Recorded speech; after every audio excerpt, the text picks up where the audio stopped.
Aujourd'hui, je voudrais m'adresser aux managers pour les mettre en garde. Les mettre en garde face à une pratique qui est dangereuse, c'est l'humiliation en public sur l'open space quand tu as un feedback négatif à donner. C'est assez dangereux parce que voilà, pour une petite erreur, potentiellement, ça peut s'expliquer et on va le voir après. Ça peut être instructif pour l'équipe, voilà. Mais par contre, il faut faire attention parce que du coup, quand j'imagine tu es amené à humilier quelqu'un en public, c'est sans doute parce que on est face à une erreur grave. Les erreurs graves qu'on commet dans le travail, elles s'expliquent de trois manières. Soit c'est une incompétence, quelqu'un qui n'est pas compétent, soit c'est une intention de mal faire, quelqu'un qui volontairement veut vraiment remettre en cause ton autorité. Ou alors quelqu'un qui est dans un état difficile, quelqu'un qui a un problème grave. Et donc, si tu fais un feedback négatif quelque part, toi ce que tu veux en tant que manager, c'est passer un message, c'est dire c'est pas bien, il faut que tu corriges. Et ton deuxième objectif, hyper important, peut-être même le premier, c'est comprendre cette raison cachée. Dans quel cas tu te situes et dans quel cas la personne en face de toi se situe. Donc, sur chacun des points qu'on a vus avant, tu peux avoir une conséquence extrêmement grave. Numéro un, si la personne elle est dans un état difficile, dans un état grave, personnellement, et qu'elle le cache, tu t'exposes en gros à la mettre en situation d'aggraver la situation. Une situation de déprime, une situation difficile. Si tu es quelqu'un qui est dans une situation où il a l'intention de mal faire, tu t'exposes au fait de perdre la joue de Berval, de perdre l'échange que tu vas avoir avec elle devant tout le monde. Et donc là, la situation où tu voulais gagner en crédibilité, t'es pas gagnant. Et puis enfin, si c'est quelqu'un qui est incompétent, un junior par exemple, tu t'exposes à ce que cette personne-là, elle se décourage. Et puis enfin, sur tous ces cas-là, quelle image tu donnes de toi devant tous les autres en fait? Tu donnes de toi l'image de quelqu'un qui profite en fait de son autorité et qui potentiellement, si les autres sont au courant de la situation et arrivent à mieux la qualifier que toi, en fait, tu détruis ton image de manager. Donc, c'est vraiment quelque chose d'important à prendre en compte. Il faut surtout éviter de s'emporter. Et parfois, ça peut arriver de manière gradée et progressive. C'est-à-dire qu'au début, tu vas faire un petit feedback et progressivement, tu vas t'emporter. Ça peut arriver à tout le monde. La bonne manière, c'est vraiment de se poser en one-to-one, d'isoler la personne, d'essayer de creuser ce qui se passe par le questionnement et puis de dire voilà, en fait, je comprends pas, tu as fait cette erreur-là. C'est déjà avoir son accord sur le fait de la gravité de la situation, est-ce qu'elle en est consciente ou pas, et ensuite lui dire voilà, je comprends pas, explique-moi, qu'est-ce qui s'est passé. Imagine que tu as ma place, tu as ma position de manager, tu constates ça, qu'est-ce que je dois faire à ton avis? Et là, tu vas voir en fait ce qui se passe, est-ce que la personne elle est consciente et concrètement qu'est-ce que tu peux en déduire et ensuite lui proposer des choses. Mais au moins tu vas ouvrir une fenêtre d'écoute et puis toi tu vas aussi pouvoir comprendre ce qui s'est passé. Moi j'aimerais vraiment te sensibiliser à ça. La crainte c'est vraiment une mauvaise arme à utiliser pour manager. Tout simplement parce que c'est quelque chose que tu dois utiliser à bon escient. Si tu l'utilises pour les mauvaises raisons, en fait, tu seras vu comme la personne quelque part avec qui on n'a pas envie de travailler. Et puis, le jour où quelqu'un s'opposera à toi, en fait, tu auras tellement eu l'habitude de t'énerver pour rien que tu risques de vraiment que la personne te remette à la place ou si elle a vraiment une bonne raison en fait et qu'elle a la justice de son côté, à un moment donné, tu peux avoir un juge de paix, un de tes supérieurs qui vient, qui tranche et qui dit non mais en fait tu t'es arraché, tu t'es trompé, c'était pas ça. Et donc là, pareil, ton autorité elle en prend un coup. Ou tout simplement, tu peux te rendre compte de ton erreur en direct et puis t'as plus de crédibilité. À l'inverse, si tu prends l'habitude de manager par la bienveillance, par la justice, par le fait d'être juste dans tes propos, les gens s'habituent à un manager calme, posé, qui prend des décisions raisonnées. Le jour où tu commences à t'énerver, là je peux te garantir que les gens ils voient arriver le dark side, ton dark toi, et ils se disent oh putain, là il y a le côté obscur de un tel qui arrive, c'est vraiment qu'il doit se passer quelque chose de compliqué. Et donc tu vas attirer l'attention et en fait tu pourras jouer là-dessus quand vraiment le combat en vaudra la peine.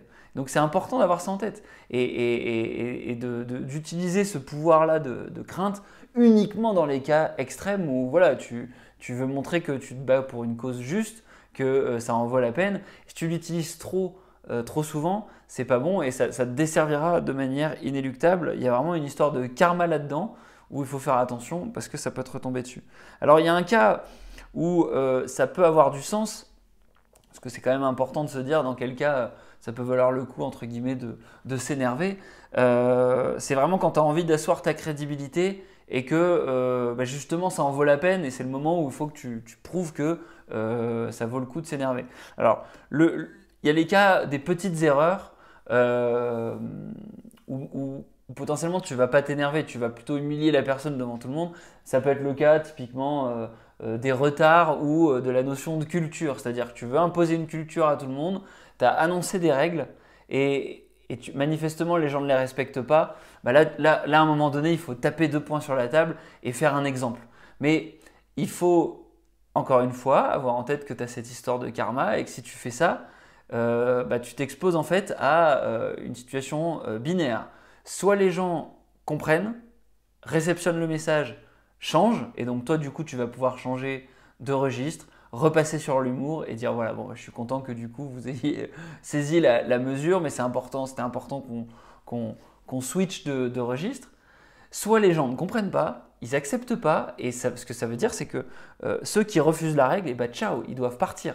Parce que toi, tu t'es transformé en tyran qui impose une règle, et donc les gens qui ne respectent pas la règle, ça veut dire que tu as besoin qu'ils s'en aillent. Tu as besoin qu'on fasse une épuration culturelle dans ton équipe, et donc c'est violent en fait comme approche. Un cas où ça peut être utile, c'est l'erreur qui est répétée et manifeste. C'est-à-dire quelqu'un tu as donné une directive formelle sur quelque chose, potentiellement devant tout le monde parce que tu conseillais quelqu'un dans ton équipe en tant que manager, tu lui dis voilà en fait, écoute, il faut que tu fasses ça. La personne te dit non, je pense que je vais faire autrement. Et tu lui dis non, mais attends, t'as pas compris, il faut que tu fasses ça de manière assez assertive. Donc tu lui donnes une directive claire.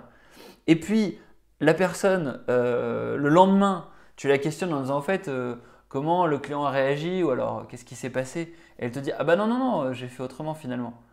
Là, comment dire, là, tu peux t'énerver en fait.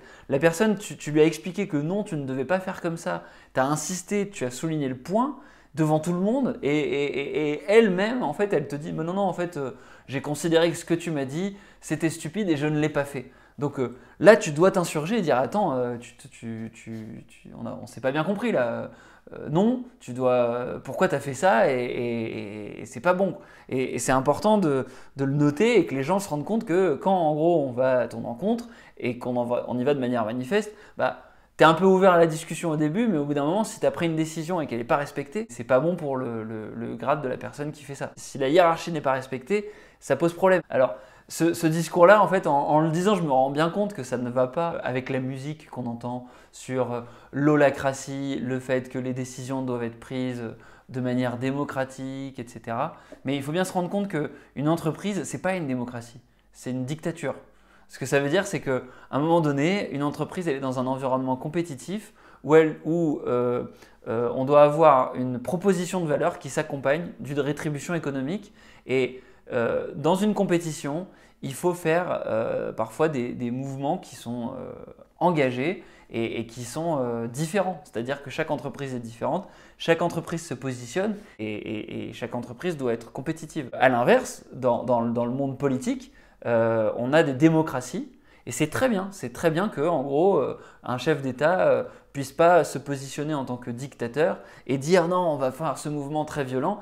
Il faut qu'en face il y ait des gens qui puissent être juges de paix et dire attention, non, on peut pas faire ça, et qu'il y ait des processus qui alourdissent la prise de décision pour qu'à la fin on ait pris une décision concertée où on a un consensus. D'accord, la démocratie, elle permet de faire émerger un consensus où on a quelqu'un qui fait une proposition et cette proposition, on va la faire arriver à un consensus. À l'inverse, dans une entreprise, on est plutôt dans une situation où on va faire émerger un consentement. Le décisionnaire et l'entrepreneur, le chef d'équipe, le manager, il va essayer d'analyser la situation. Il va essayer de raisonner l'équipe et c'est beaucoup mieux si son équipe elle est capable de prendre les décisions toute seule. Attention, je ne suis pas en train de dire que le manager doit tout décider. C'est très bien s'il fait émerger la décision de ses équipes.